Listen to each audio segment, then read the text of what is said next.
Salam, bugün sizlerle birlikte toplam ne kadar stikerlerim var burada gösterip koyacağım. Toplam hamısı da yani. Tek oradakiler yok. Hayır, her şey. Aha, ilk önce ben da almıştım ama bunu hala koymamışım. Ve paketlere saklamıştım. Bu 2 stiker. Bir dakika. Sonra buradaki stikerlerimi bu stiker şeklinde böyle bir saniye stikeri. Bu bitmeyi bilmir. Zaten qiymetinden bilinir de yani 3 manat 60 qəpik. 1 manat 50 qəpiyə var idi ama o az idi. Dedim bundan alalım. Bu daha çoxdur. Sonra böyle bir stiker. Bu ne kadardı? Bir manat 80 qəpik. Böyle. Sonra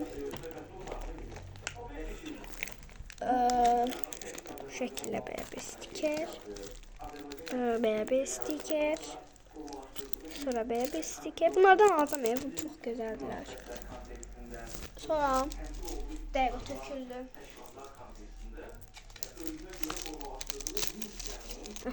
Böyle bir stiker. Sonra böyle bir stiker. Böyle bir stiker.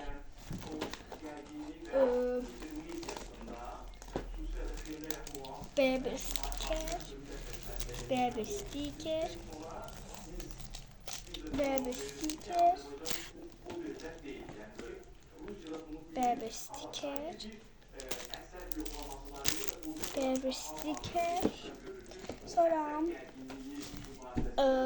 bir eve tamam geldim. Sonra böyle bir stiker. Bu stikerdi bu arada. Sonra böyle 4 adet böyle bir stikerler. Bu kutudakiler da sayılır çünkü bunlar da bir patka stikerler kesmişim. Dakika. Əsas bir şey getirmeyi unutmuşam. Stiker defterim. Bu stikerler sadece sayılır, vərəqlər sayılmır. Sonra buradaki stikerlerim bu. Bunların bəzilərini 2-3 patka gedir. Sonra buraya 2 patka gedir. Üst hissədə bir patka gedir. Alt hissəsində isə 1 patka. Sonra bitməyib belə. Buradan burada 2 patkası gedib.